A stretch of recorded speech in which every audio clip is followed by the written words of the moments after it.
Fellow commanders, welcome back to World of Warships Legends. We are doing another slightly above average premium ship review. We're here on North. It is a domination match. This is being recorded the second week of August. It is the Black Friday anniversary week, and I got the ship we're about to review on sale for 8,000 doubloons. I think it's worth 8,000 doubloons. And hopefully, this match shows you the capabilities of this destroyer. We are in the Royal Navy Tier 5 Premium Destroyer Gallant. A ship that prior to the beginning of this match, I would have told you needed a concealment buff. As you can see, domination match. We are down tier, sixes and fives. There is an aircraft carrier. And we are headed towards Alpha. Real quick, because we're at the beginning of the match, our commander, Reginald Tyrwhitt. We're using Erich Bay and Jerzy Swirsky as inspirations. Skill loadout, subsurface venture, fragile threat, perceptive, smoke on the water, and unstoppable. All right, so we're here in the Gallant. Keep in mind, those are two regular smoke screens. They're not English smoke screens, and two engine boosts. So just checking the range of our guns. 10.2 kilometer range of the main battery and 8 kilometer range of the torpedoes. I am going to torp at the Queen Elizabeth and also the enemy Hatsuharu, alternate Japanese destroyer. Alternate line, that's what I mean, the second line, not the original line that came with the game when it first came out. And we're letting those torpedoes go. We're maintaining our distance here. The Hatsuharu turns full broadside.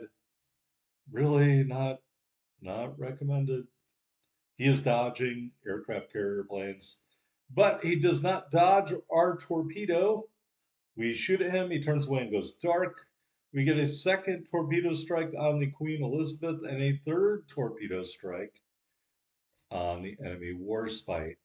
So one salvo, 8 torpedoes in total, and a total of 3 torpedo hits. Now we are going to turn and run away here. I want to remind you, I consider the Gallant to be a torpedo boat. We are using the concealment commander, Reginald Tyrwhitt. And we are going to start lobbing in the shells on the Queen Elizabeth and also the Warspite. Because based on a couple of reviews that will air before this one, I've discovered these green defended flags really help you pile up the experience points in terms of base XP. And I have decided that in this match anyway, I was just going to see how long I could get away with this before I got smashed by the Queen Elizabeth or the Warspite, both of which are very accurate. The Warspite, extremely accurate. Queen Elizabeth probably shooting HE all the time. But we're just going to kite away here. We're going to turn to get our guns online. Then we're going to turn back to minimize our signature if I feel they are targeting us. We got those torpedoes headed their way. And I'm alternating between shooting at the Queen Elizabeth and shooting at the Warspite. The Queen Elizabeth totally turns into our torpedoes, and I think she dodges them all. The Warspite takes another torpedo. Unfortunately for us, no flooding. You can see at this range, about 10, 9.5, 10 kilometers away, it is easy for us to dodge the salvo. However, we are reaching the end of our range. I do want to tell you, I was very pleasantly surprised with the accuracy of the Gallant salvos at range.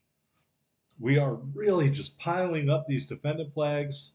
We set the Queen Elizabeth on fire.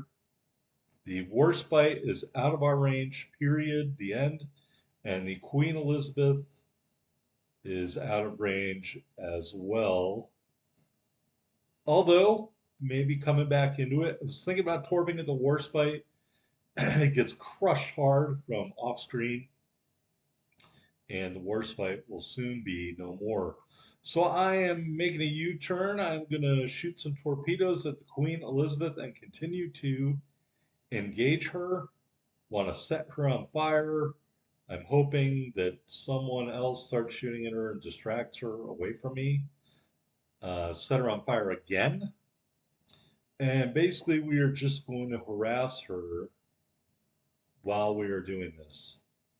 Yeah, so in my opinion, um, and you'll have to pardon me if I repeat things that I've said before, I've had to record this voiceover like 6 times due to scratchiness in the audio that I didn't want you guys to have to hear.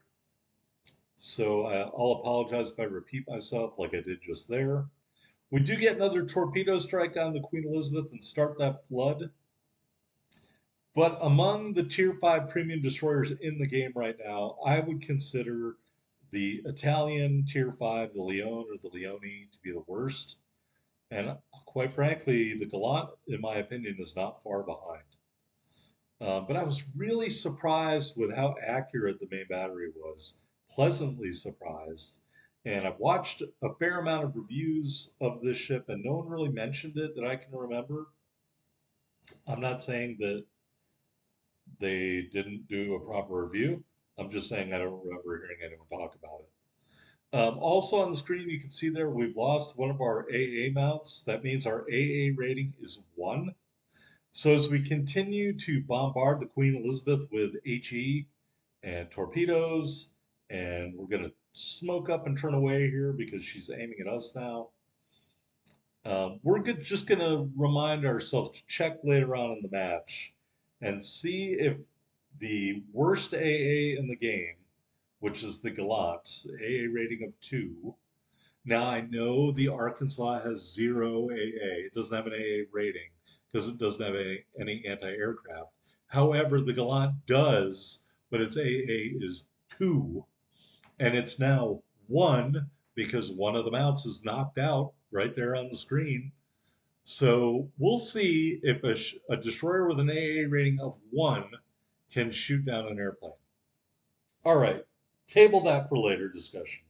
We do finally burn down the Queen Elizabeth, kill number 1, and we are headed back into the Alpha Cap to try to capture Alpha because all the hard work we did accruing those green defended flags meant that the Warspite and the Queen Elizabeth, I don't know what happened to the Hatsuharu, why he didn't just double back and cap A, but he didn't do that. And so we'll talk about the ramifications of that a little later on, if I remember. Here's the California, very scary to me. Tier 5 American premium ship. If you have the opportunity to get the California and you like American battleships, it is a great addition. Also, it has tremendous AA. We're going to get lucky and dodge an HE salvo from the California there after setting them on fire. We're going to fire and forget some torpedoes, one more salvo, and then we're going to run into an island. Yep, I hate to say it, folks, but some things never change. I do one dumb thing every match, and I also try to locate land whenever I can. But the Gallant has got a good enough rudder shift that we managed to avoid that. So here we're going to continue carrying on, capturing Alpha, watching the California get hit by our torpedo and die. Kill number 2 and a high caliber. Yes, sir. And there's still plenty of time left in this match. All right, so we are about to capture Alpha. We have Charlie. The enemy has Bravo. There's the cap solo. Now, the proper thing to do here, in theory, is go capture Bravo. And I should have gone to capture Bravo. I will tell you now, I should have gone to capture Bravo.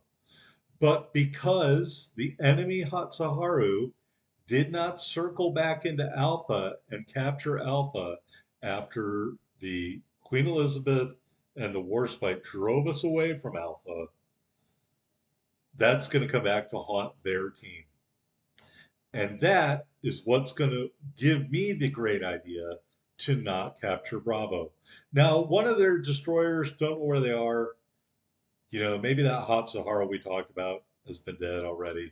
I just don't know. All I know is we have three destroyers. One has almost no health. They have two destroyers. We have a battleship and an aircraft carrier. They have a battleship and an aircraft carrier. We just spotted the aircraft carrier. We have two caps. They have one cap. And we have almost a 100-point lead. So I am going to do what you should never do, which is go after an aircraft carrier when the issue is in doubt. Now you will know that if you watch some of my videos, like my 24, count them, loyal subscribers have, that generally I have pretty good luck going after aircraft carriers, at least in the matches that I show you. There was the Jaguar game where I took out an aircraft carrier. There was the Barask, hunting carriers with Barask. It was right in the title. We took out an aircraft carrier. We took out an aircraft carrier in the Monahan video. We take out aircraft carriers all the time. But this is not an aircraft carrier. This is an overpowered German aircraft carrier called the Weser. And German aircraft carriers were recently nerfed for their AP bombs damage.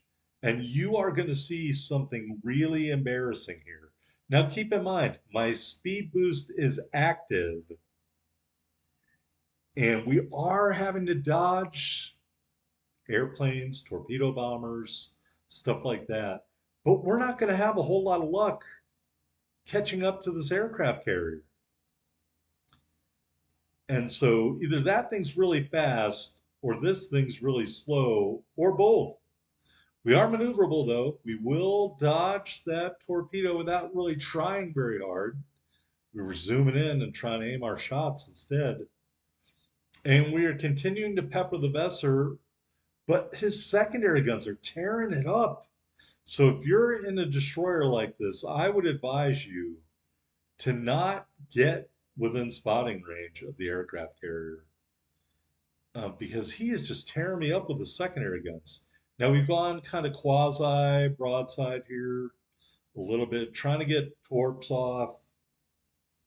Our AA suite of one hasn't had any luck shooting anything down.